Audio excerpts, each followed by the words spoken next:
soft piano note rises. Beverly Hills wakes under a golden sunrise. And in that still moment, one question hangs in the air: what if the love story that changed everything wasn't finished after all? Asterisk. The screen opens with a slow glide over Beverly Hills at dawn. The streets are quiet, washed in soft orange light. The camera moves gently, almost like it's remembering every corner of the past. A soft instrumental version of the Pretty Woman theme plays in the background, creating a warm, familiar feeling. The visuals cut to the front of the old luxury hotel. Its sign glows faintly, just the way it did all those years ago. The doors slide open, as if the building itself still expects someone to walk through. The shot holds for a moment, allowing the memory of the first story to settle in. Next, we see close-ups of the places fans remember so well. The boutique street where Vivian once had her famous transformation. The fire escape where Edward made a choice that rewrote both of their lives. A gentle breeze moves the curtains of an upper floor window, as though time is whispering a secret. Words fade onto the screen. 35 years later, they appear slowly, letting the weight of time sink in. The music deepens.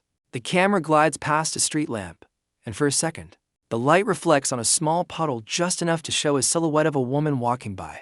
In a memory-like flash, her face cannot be seen, but her red hair catches the light. Another silhouette appears, this one tall, steady, with the confident stance of a man who once built his world around business, and then risked it all for love. A narrator speaks softly with a calm, cinematic tone. Some fairy tales never truly end. The screen shifts to a close-up of a classic silver limousine. Its door opens slowly, revealing nothing but the empty seat inside. A subtle reminder of Edward's past. The camera lingers on that empty space, hinting at the return of a man who once believed money solved everything, until he realized love could change him more than any deal ever could. Cut to a small jewelry box on a nightstand. The lid opens to reveal a delicate necklace, the same style Edward once gave Vivian.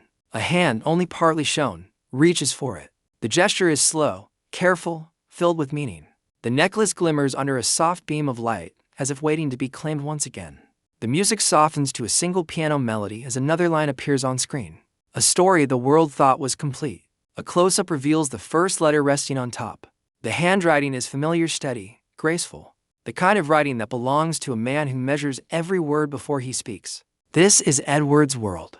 Clean, organized, successful. Yet the letters carry something he never showed in business: emotion. A quiet voice begins to speak, deep and thoughtful, almost like a memory rising from the page. I kept every letter, even the ones I never sent.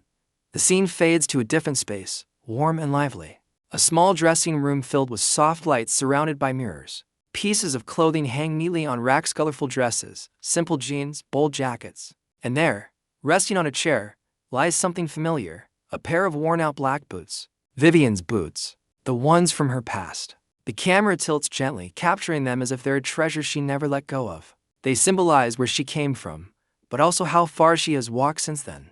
A hand slides into frame, picking up the boots for a moment. We still don't see Vivian's face, only the small movements that reveal her spirit, confident, bright, full of life. A soft laugh echoes faintly in the room, though we don't know if it's a memory or something happening right now. She sets the boots down gently, almost with love, then reaches for a script lying on the dressing table, a sign of her new path, a future she built with her own choices. Cut to a dimly lit hallway.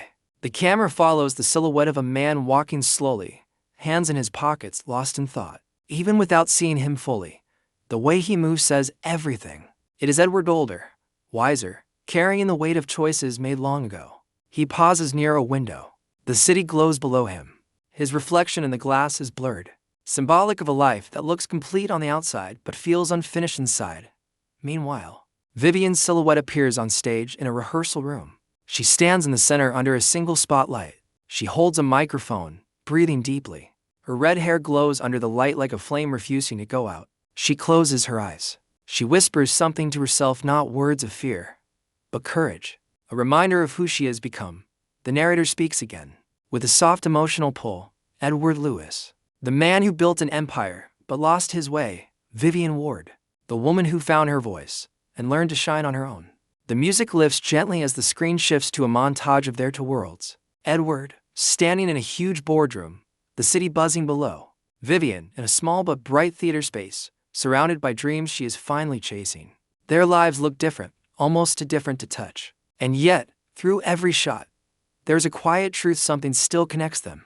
Asterisk. The camera drifts over the room like a quiet observer. Empty chairs surround the table, but the tension left behind tells a story. Deals are falling apart. Partners are losing patience. Edward's company, the symbol of everything he built, is under pressure. The lights flicker gently, casting shadows that move across the documents. It feels like the entire room is holding its breath. A narrator speaks. Soft but firm, success has a price. And sometimes it collects when you least expect it. The scene fades into a newsroom. Headlines move across the screen like a storm. Market shakeup. Lewis Holdings under review. Leadership questioned. The headlines blur and overlap, creating a wave of noise that slowly fades into a single quiet shot. A close-up of Edward's hand gripping a pen so tightly his knuckles turn pale. We still don't see his face, but the strain in his fingertips says everything. Cut to Vivian's world. A backstage corridor. Costumes, props, scattered sheet music. Everything is colorful and alive, but Vivian stands alone in the middle of it, staring at something unexpected. An envelope, thick, official. The camera focuses on the bold printed words, notice of withdrawal. Lead role replacement. Her fingers tighten around it. She doesn't rip it open. She doesn't cry. She just stands there in silence, as if trying to decide how many battles she can keep fighting. A soft voice breaks through. Dreams shine brightest right before the world tries to dim them. Now the visuals turn darker. A dimly lit hallway in Edward's penthouse. He walks slowly toward a table where another envelope sits waiting. This one is thinner, older. The color is a dull white, the edges worn. The text is simple, typed in black: divorce proceedings, final review. The paper rests in the center of the table like a quiet threat. Edward's hand reaches toward it, stopping just inches away. The moment pauses. The world around him feels heavy, like time wants him to face something he has avoided for too long. The camera shifts suddenly to Vivian. She's outside now, walking down a busy street. People move around her laughing, talking, living, but her steps are slow. She looks up at a giant billboard advertising her canceled show. Her silhouette is tiny under the huge glowing lights. She stands still for a long moment, then turns away. In a gentle crossfade, Edward appears on another street, their paths unknowingly mirroring each other. His posture is stiff. Her walk is tired. Two people who once fit perfectly together are now separated by choices, mistakes, and years of silence. The narrator returns. When the world pulls love apart, the heart is left with questions. Questions that refuse to disappear.